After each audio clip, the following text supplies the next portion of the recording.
Dito na naman tayo. Tulad nga na napag-usapan natin dati. So, magkakaroon tayo ng discussion patungkol sa mga bigat. Paano nga ba ang mga sizing ng ating mga bigat? Ano yung lapad? Ano yung lalim? Ilan yung mga bakal? At ano yung sukat? Ano yung diametro ng bakal na gagamitin natin? So yan po yung pag-uusapan natin ngayon. Pero alamin muna natin, ano ba ang bigat? At gaano ba ito kahalaga? Tara, pag-uusapan muna natin to.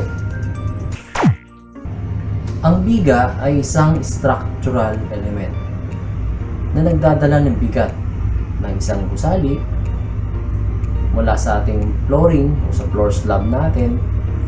Mula sa floor slab, dadalhin yung bigat sa ating biga. Pagkatapos ay dadalhin naman ng ating mga biga papunta sa ating mga poste. So may separate tayong discussion naman patungkol sa mga poste. So, sa ngayon ay pag-usapan natin ang tungkol sa mga biga. Alam nyo, hindi naman talaga simple ang pag-design ng mga biga. Kaya kaming mga engineers ay inaayos namin ang pagdidisenyo nito. Dahil unang-una, dapat ay safe ang ating mga biga sa pagbitbit ng anumang load na dapat niyang bitbitin. So nakasalalay po sa ating mga kamay yung safety ng mga istruktura. Totoo po na napakalawak at medyo masalimuot kung isa-isahin natin yung technical na aspeto ng pagde-design ng mga biga. So sa discussion natin ay pipilitin kong gawing simple ang ating discussion dahil karamihan naman sa atin ay hindi naman engineer or architect. So sabi nga nila ay in layman's term. Okay, so tatry po natin. So huwag po kayong magagalit kung hindi ko maipaliwanag ng mas pinakasimple. Pero susubukan po natin. Ang beam o biga ay bahagi ng isang struktura na nagdadala ng bigat o load sa bawat floor o bawat palapag ng isang gusali. Tapos tinatransfer naman ng biga ang bigat na dala niya doon sa ating mga poste o column. Subalit, alam niyo ba na dapat tama yung mga materyales na gagamitin natin upang maging safe ang ating biga? Dahil kung hindi, maaaring masira ito at maaaring magdulot ito ng kapahamakan sa atin. Kaya dapat alam natin yung mga basic na konsepto patungkol sa ating mga biga. Ito ay upang maiwasan natin ang mga problema o ang mga sakuna sa isang maling pamamaraan ng paggawa ng ating mga biga. Kung titingnan, napakasimple lang ng hugis at yung pagbabakan sa ating mga biga. Pero yan po ay resulta ng tinatawag nating structural analysis. So ito po yung pagkakaroon ng kalkulasyon, tamang pagko-compute ng mga bakal, ng mga anilyo, para masabi natin na safe ang ating mga biga. Ito ay upang malaman natin ng tama yung kakayahan ng biga na yan na dalhin ang isang bigat o yung load na nakaatang sa kanya. Unang-una, kailangan nating alamin ang mga load na dadalhin ng ating mga biga. Halimbawa, ano-ano ang mga dead load na dadalhin nito? So trivia, ang dead load ay ang bigat na static o yung nakapirmi sa ating biga. Hindi ito gumagalaw. Halimbawa nito ang yung mismong konkreto na bumubuo sa biga. Yung bigat ng bakal nito. Yung mismong bubong. Yung bigat po yan. At yung mga purlina sa ating mga bubong. Tapos andyan yung ating mga trusses. Bakal man yan o kahoy, so may bigat din po yun. Mga kisame. yung mga floor slab. Ganun din kung mayroon kang mga pader na gawa sa hollow block. So yung bigat nun. So kasama po yun sa dead load na dinadala ng ating mga biga. Tapos andyan din yung tinatawag natin na live load. So ano ang live load? Ito naman ang bigat na dala-dala mo. Yung bigat natin, bigat ng mga kasamahan natin sa bahay. Ibig sabihin, ito yung bigat na gumagalaw. O bigat ng mga construction worker habang ginagawa nila ang iyong biga. Kino-consider po natin yan sa ating design. Sunod natin titingnan kung paano pa natin ititreat ang ating mga biga. Ito ba ay simpleng beam lang? O ito ba ay multiple span? O so maraming poste na sumusuporta dito. Mas conservative kung simply supported ng ating mga biga tulad nito. Kaya lang, medyo magastos kasi mas marami ang mga bakal. Usapang distansya naman tayo. So ano ba yung pinakang spacing o yung agwat ng ating mga poste? So yun yung magiging layo o yung haba ng ating biga. Ano ba dapat ang spacing ng ating poste para masabi natin na safe ang ating biga? Actually po, kaming mga engineer ay sinusundan namin kung ano yung requirement ng architectural plan na gawa ni architect o yung mga kaibigan nating arkitekto. Halimbawa na lang itong example natin na gawa ng kaibigan nating arkitekto. So kailangan ko i-design yung ating biga na may haba na 5.85 meters. So yun po yung kanyang requirement. So as a civil engineer, so kailangan kong magbigay ng safe na section ng ating biga base sa kanyang requirement. So yun po yung kakalculate natin. So sa example nga na ito, so ito yung ating pinag-uusapan. So sa requirement na ito, so may mga kinukonsider po tayo na iba't ibang mga parameter. Siyempre, unang-una, ano ba yung load na dadalhin nito? Sa kaso nga natin, so dahil ito ay nasa second floor, so ang kailangan nating i-consider ay bigat ng kisame, bigat ng mismong biga, yung bigat ng bakal natin, yung CHB partition natin, drywall, at yung ating live load. So hindi natin sinama na yung Porlina, so hindi naman roof beam yung dinidesign natin. So, base nga sa initial na calculation natin, so mayroon tayong load na 21 kN per meter. Doon po magbabase ang ating calculation. Dahil kung ika nga sa termino naming mga engineer, ito yung tinatawag natin na ultimate load. May kasama na po itong factor of safety. So, hindi po mawawala yun pag tayo po ay nagde-design ng ating mga structural members. So base sa ating mga load, so nag-come up tayo sa size ng ating biga na 200 by 400 mm. So mayroon po tayong lapad na 200 mm at lalim na 400 mm. So first na gagawin natin ay tingnan natin yung parameter na nandoon po sa ating pinakang Bible natin sa structural design. Ito po yung ating National Structural Code of the Philippines o yung NSCP. So ito po yung ating pinaka-Bible. So ano yung pinakang minimum na depth ng ating mga biga? So ito po siya. Kung simply supported ang ating biga, so ang ating depth na minimum ay L over 16. So yung L natin, ito yung ating span, clear span, mula sa poste hanggang dun sa kabilang poste. So ito po yung ating L. So in terms of millimeter, so divide natin ng 16, ito yung minimum na depth ng ating beam o biga. So sa calculation natin ay pasok po yung ating 400 mm. So yung kung tayo ay may span na 5.85 meters, so divide natin ng 16,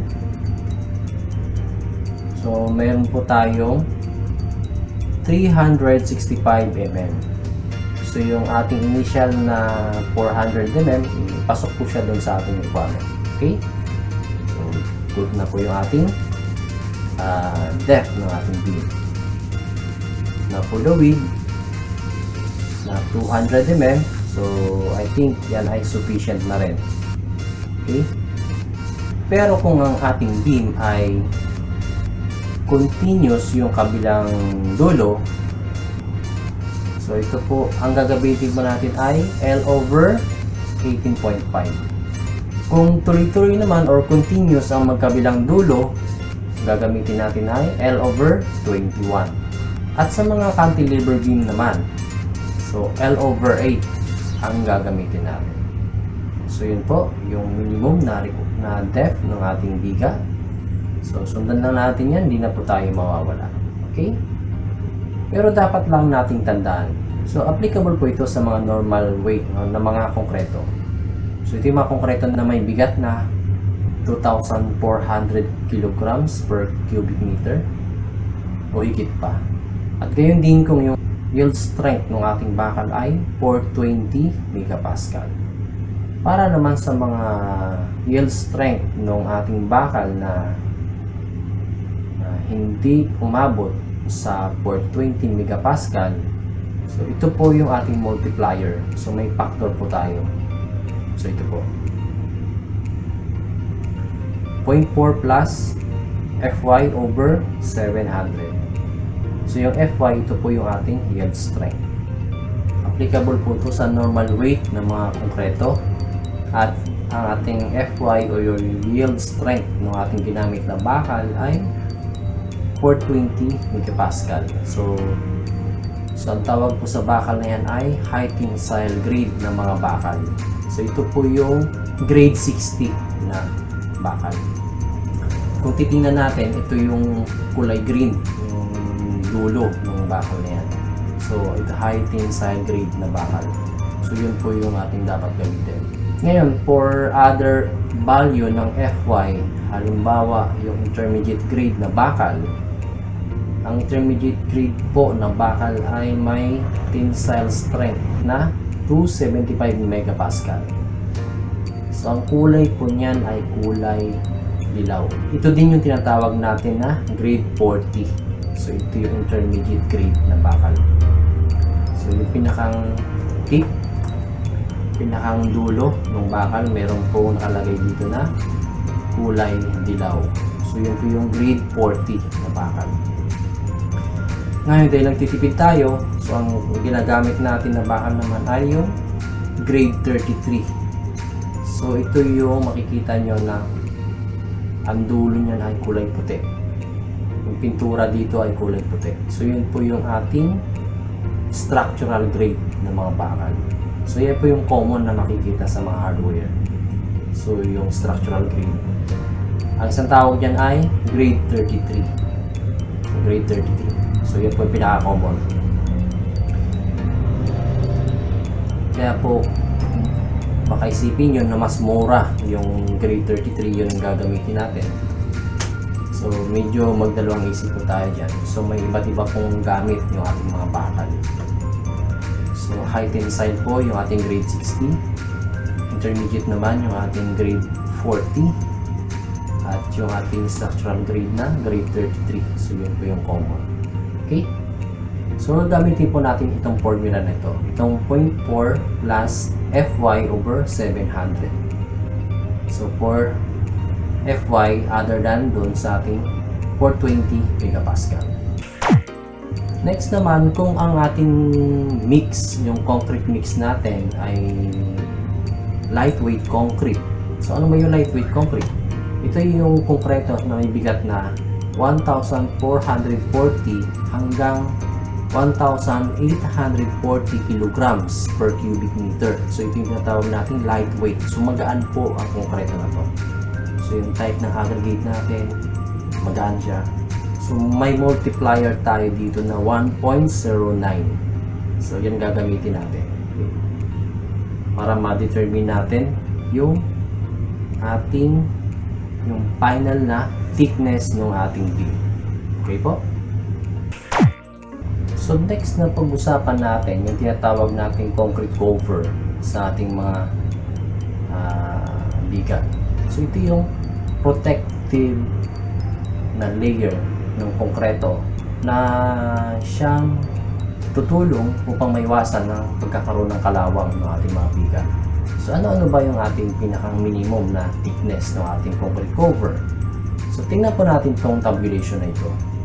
Kapag po ang ating konkreto ay exposed sa nature or nagbuhos tayo, ito ay against doon sa ground or cast against and permanently in contact with ground.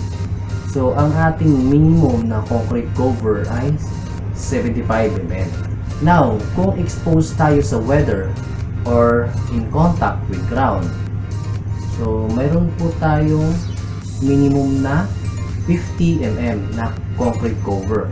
Yan po ay kung tayo ay mayroong reinforcement o mga bakal na may laki na 20 mm hanggang 58 mm.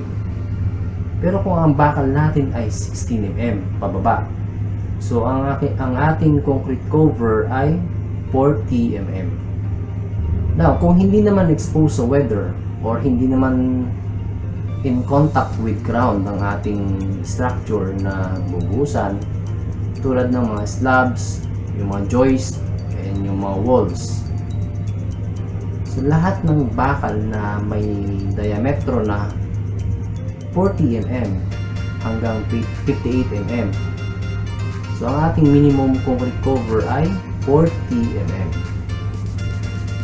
Pero kung ang ating bakal ay 36 mm and below, o yung mas maliit, so ang ating concrete cover ay minimum 20 mm. Now sa ating mga beams, columns, pedestals, so ang ating minimum na concrete cover po dyan ay 40 mm. Okay? So ito po yung dapat natin tingnan. Ito po yung dapat nating tandaan. Okay po? Ang mangyayari kasi niyan, kapag ka masyadong maliit or manipis ang ating concrete cover, may tendency na ma-penetrate ng oxygen yung ating bakal. So, magiging cause nun ay yung pagkakaroon ng kalawang. Pag nagkaroon ng kalawang, so mag-expand po yung ating mga bakal. Pag nag-expand po yan, itutulak niya yung pinakang concrete cover. Pag tinulak niya, puputok po yan. So, pag nabasag po yun, yung tinatawag natin na, yun po ang tinatawag natin na spalling. So, lalabas na po yung bakal. So, mas ma-expose na po siya sa weather. So, lalo siyang kakalawangin at mabubulok. So, magkakaroon ng mga rust. So, yan po yung start ng failure ng ating struktura. Okay? So, ganun po kahalaga na meron tayong tamang concrete cover.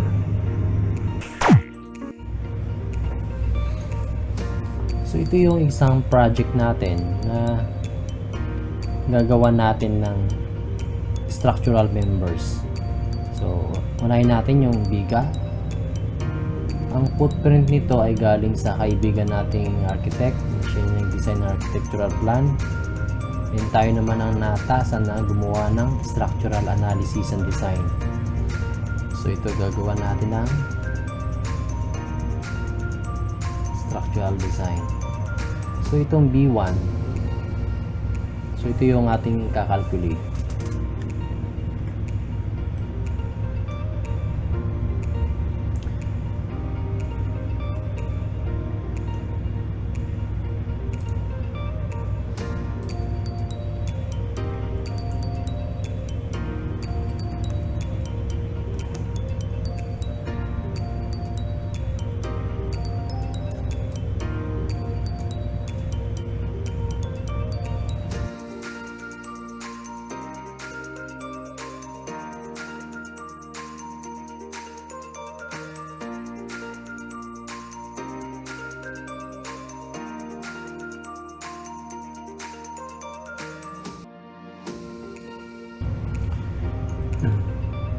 So, kakalculate natin yung ating beam.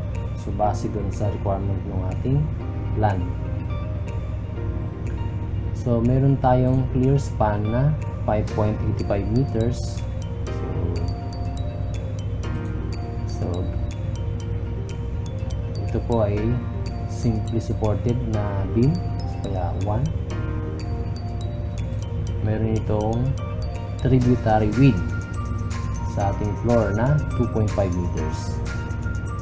So meron pong wall, average height ng wall natin ay 2.9 meters. Then wala naman tayong roofing, wala tayong forlings, walang trusses. Pero meron tayong ceiling. So meron din flooring. Merong walls. So kaya ang total na dead load natin ay 3.72 kN per square meter. Plus yung ating floor live load na 1.91 kN per square meter. So kaya nag-arrive tayo sa ganitong ultimate load. So 21.17 kN per meter. So dyan po nagbase yung ating design. So kaya nag-come up tayo sa 40 by 20. So 40 by 20 na sukat ng ating biga. So base sa calculation natin, so meron tayong 6 pieces. So meron tayong 6 na bakal.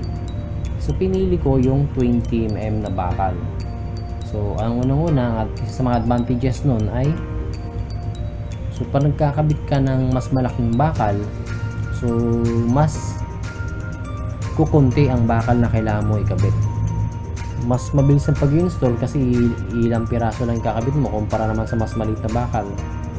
Pero mas marami siyang bakal. Maliit nga siya pero mas maraming kakabit mo. So dito na tayo sa mas malaking bakal. So magkakabit lang tayo ng 3 bakal doon sa ibabaw. Sa pinakaunang layer. Then another 3 doon sa pangalawang layer.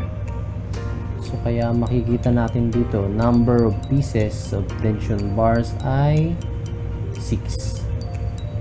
Okay? So dalawang layer yan. So meron tayong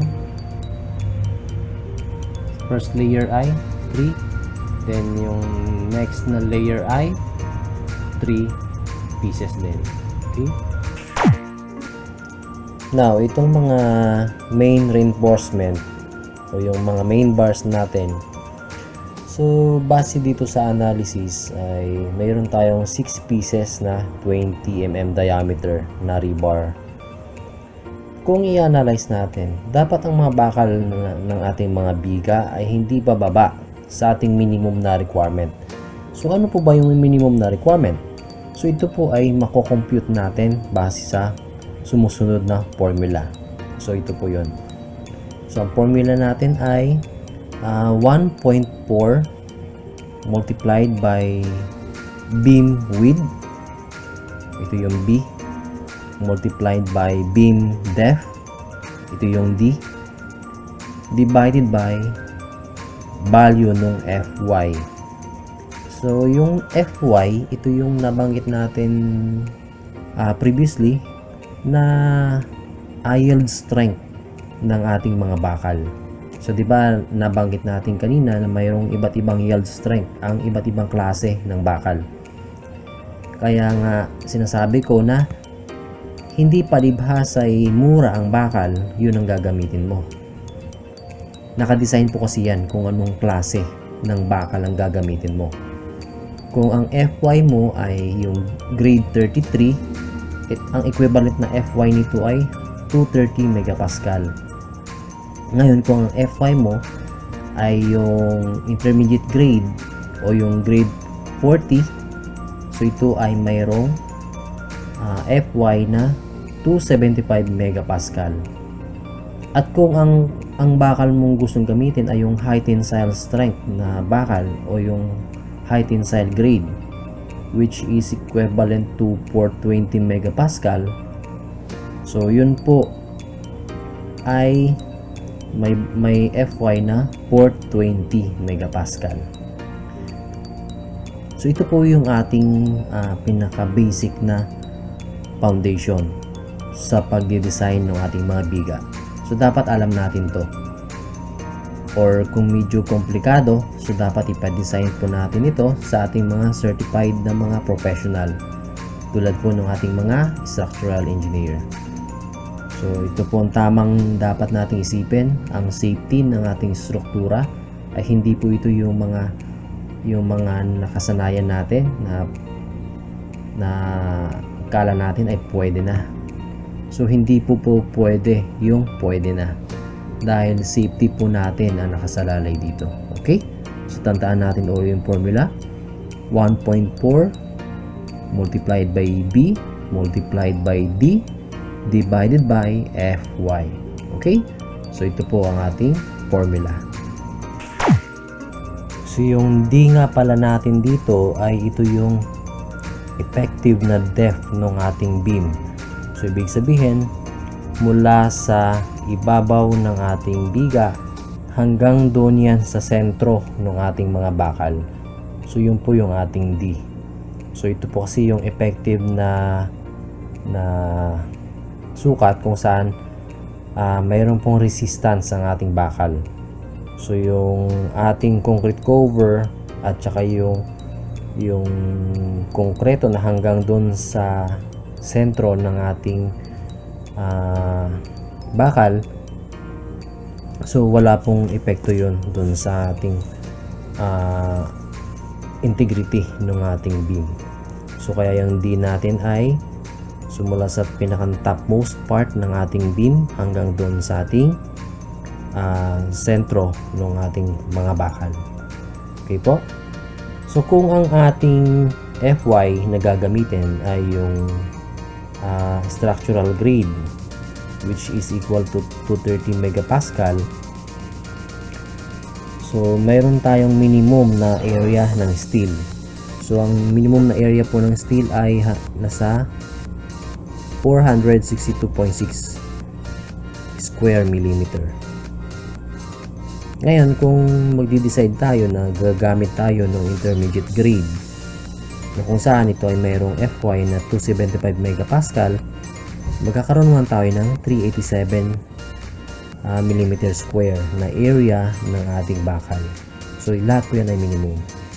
Kung ang Fy ay 420 megapascal, so meron tayong area na mas maliit kasi high tensile grade yung gamit natin. Ang tendency niyan as mas kukonti ang ating mga bakal. So ang area na lang ay 253 square millimeter. So kung titingnan natin, no, halos nagkalahati na lang kumpara mo sa gagamit tayo nung yung pinakamababang klase ng bakal, which is yung grade 33. Okay? So ito po yung gamit ng ating mga bakal. So kaya kung mura yung gagamitin natin, mas maraming bakal ang kailangan. Mas costly yan kung tutuusin. Kumpara mo kung gagamit ka sa high tensile grade, mas konti ang kailangan mo. Mas mas minimal yung bilang na kailanganin natin. So sa installation, so mas makakatipid tayo sa labor.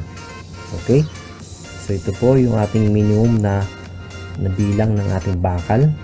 So minimum po yan. So kinakailangan pa rin po i-check kung talagang kaya ng kapasidad ng ating beam yung load na dadalhin ito.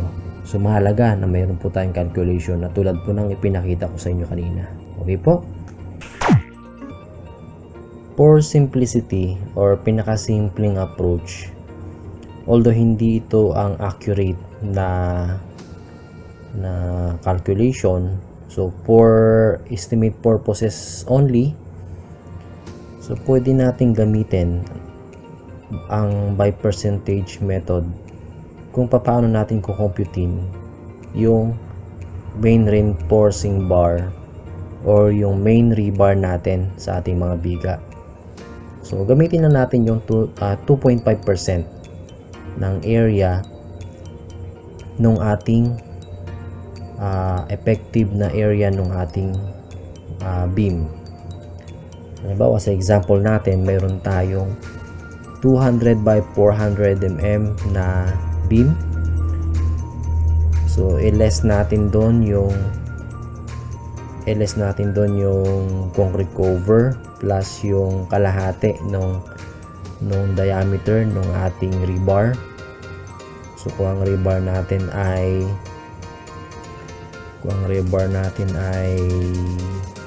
20 mm, kalahati nun 10 mm plus yung concrete cover na sabihin natin 20 mm. So mayroon tayong 30 mm. So tatanggalin lang natin yung 30 mm doon sa overall depth ng ating beam na 400.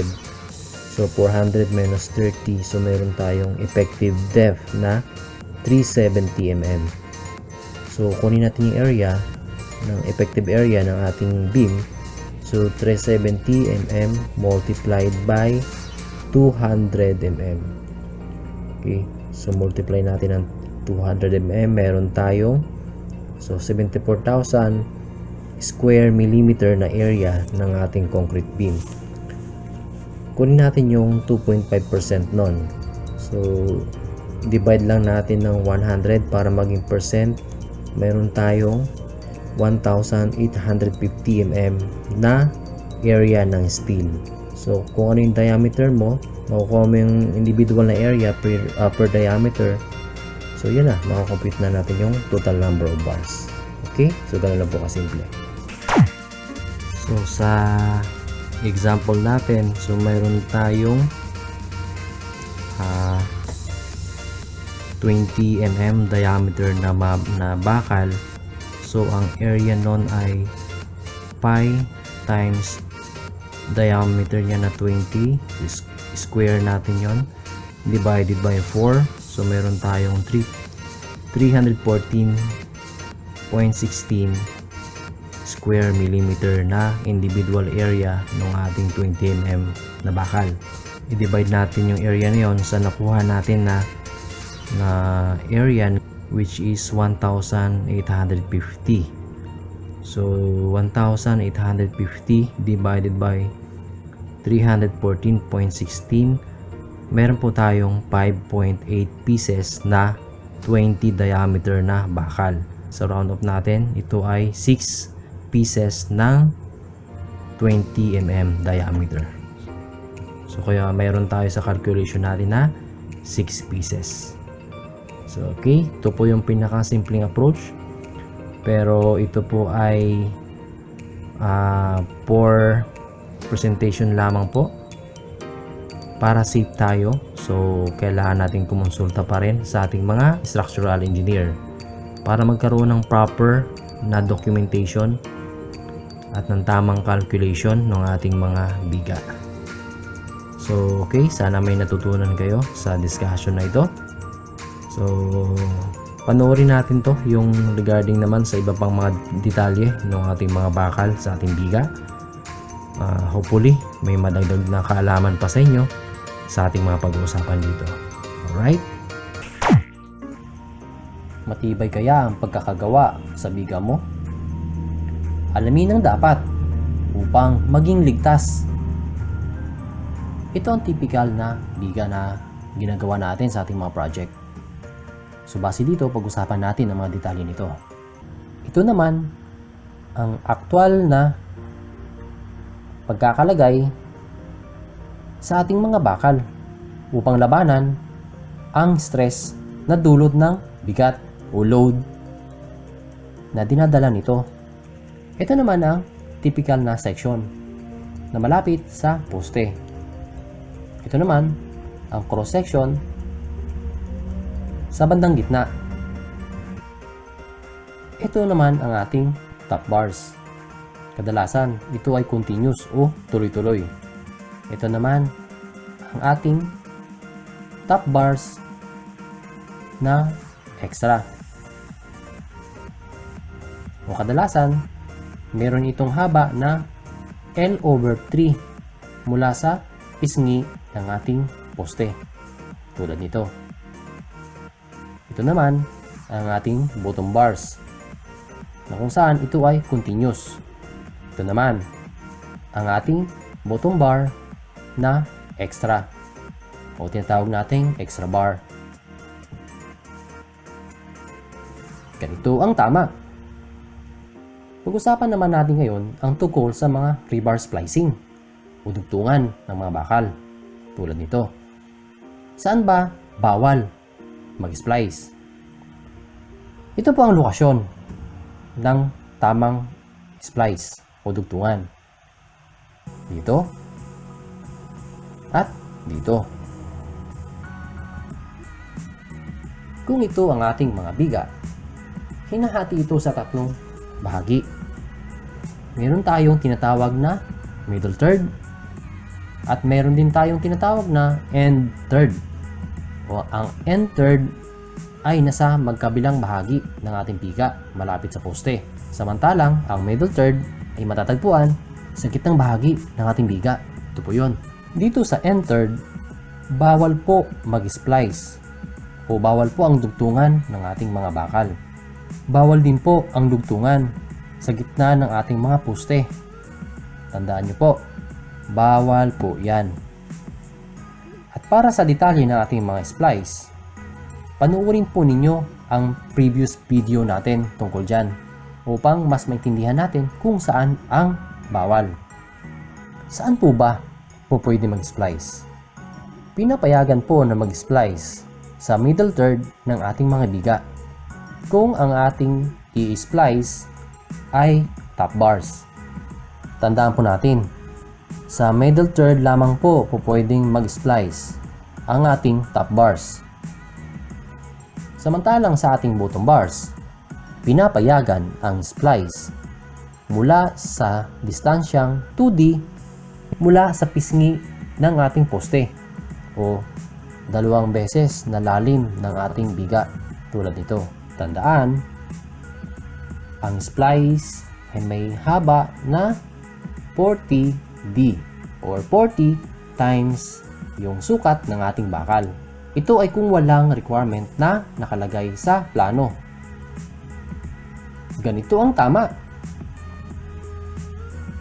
Dapat din nating tandaan na sa paglalagay ng ating mga anilyo o stirrups, dapat nyo alam na ang unang anilyo o ang pinakaunang stirrup o anilyo ay dapat may layong 50 mm mula sa pisngi ng ating poste tulad nito. Ito, dito, dito, at dito.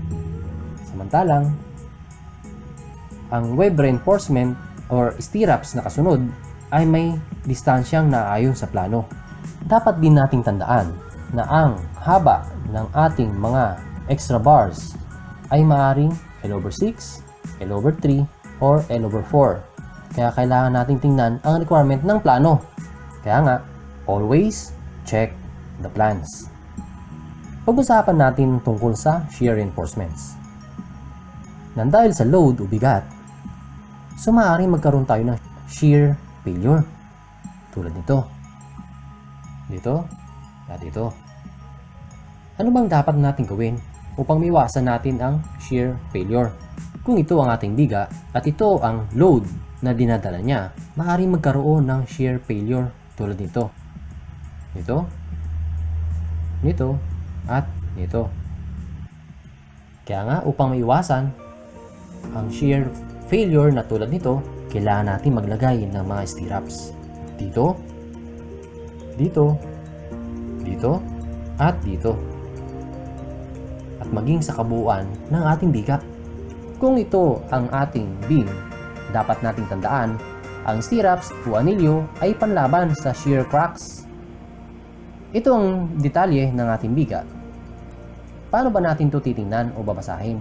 So may schedule po ang ating mga biga, sulod ng sukat nito at ano yung mga nakalpalaman na mga bakal. Kung ito ang ating biga, ito yung tinatawag na top bars o yung mga bakal sa ibabaw. At ito naman ang ating mga bottom bars, mga bakal sa ilalim. Kung ito ang ating cross section, Ito po ang ating top bars. Ito naman ang ating bottom bars. Ang W ay ang width o lapad ng ating biga.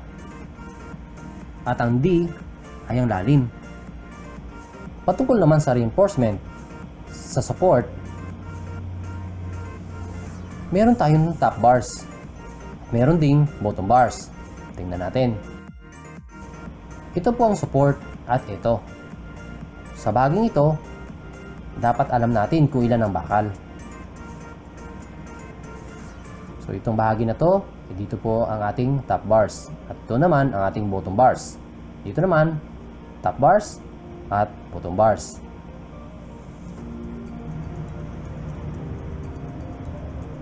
So ito po ang ating midspan.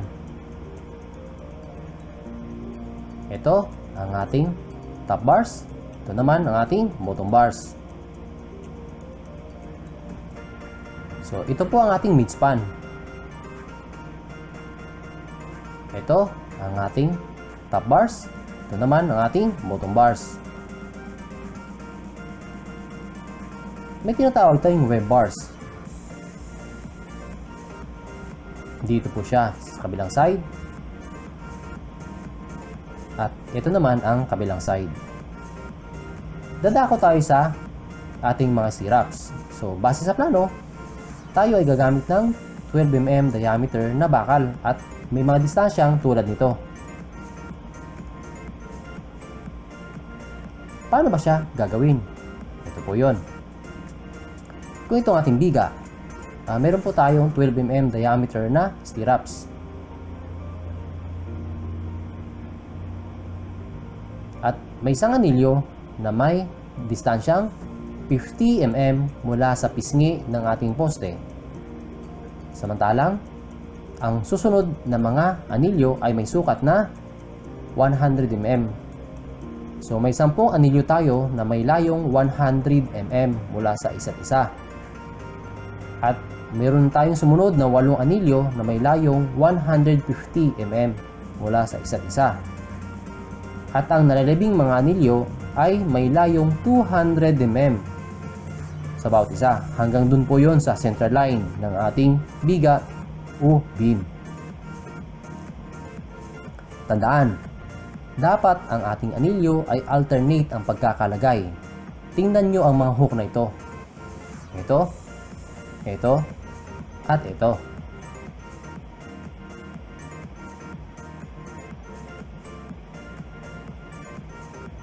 Ganito ang tama. May tinatawag tayong beam rebar termination. Saan ba tayo dapat huminto? So kung ito ang biga natin, tama ba ito? Mali.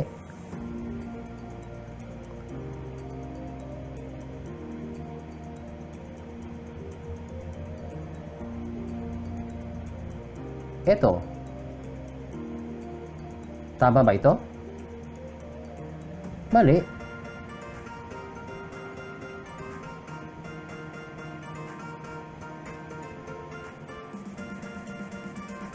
Tandaan na dapat ang dulo ng ating bakal ay nakalagay sa pinakang huling bakal ng bigang pinapatungan nito. Tulad nito na tinatawag na end anchorage. So ang end anchorage ay nasa dulo ng ating biga na pinapatungan nito. Ganito ang tama. Alright. If you have learned from this channel, please like and subscribe to get updated with our future discussions here. Thank you. God bless us all.